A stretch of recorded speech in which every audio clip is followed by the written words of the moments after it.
When you know that somebody's going to come help you if you're in trouble, that knowledge gives you hope.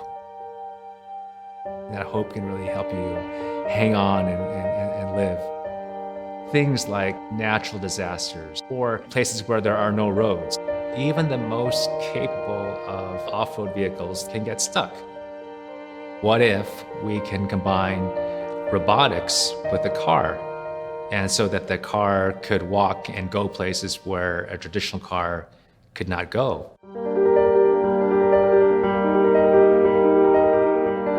Elevate is a car that can walk. There's actually a lot of situations where right now vehicles meet their match based on current wheel and tire and suspension system capabilities, and we just want to go beyond that. And as soon as we start to paint a picture of some of these use cases, the light bulb goes on. If a car could walk, can it go farther and reach more terrain on Earth than a traditional just rolling vehicle? I like to call it the ultimate mobility vehicle. It has the ability to transform from a four-wheeled vehicle into a four-legged walking machine.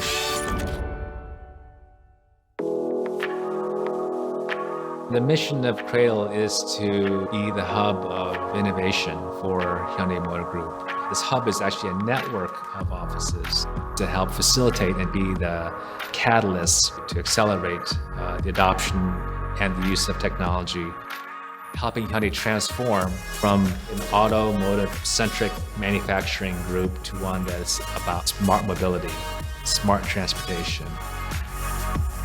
Sundberg Farrar had been working with Hyundai on a few mobility projects. They were helping us understand emerging technologies. They were looking at battery electric vehicle platforms and emerging robotic technologies. They came to us and said, we're just interested in this idea of a car that could just go beyond standard limitations, go anywhere. And so the question started to become, why do you need this? Why do you need a car that could walk?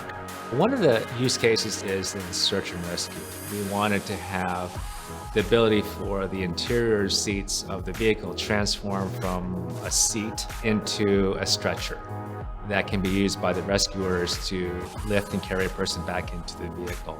We wanted something that was both lightweight as well as structurally stiff, and on top of that, cost-effective.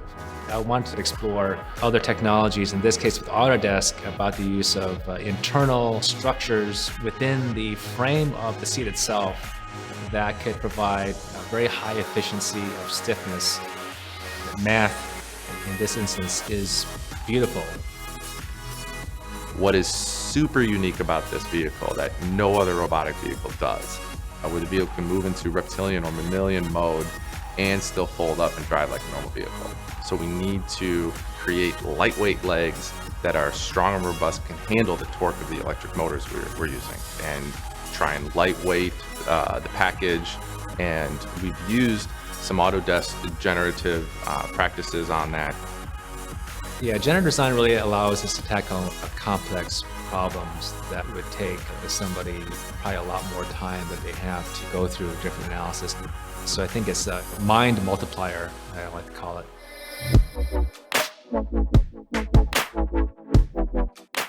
The software is helping us make an educated decision.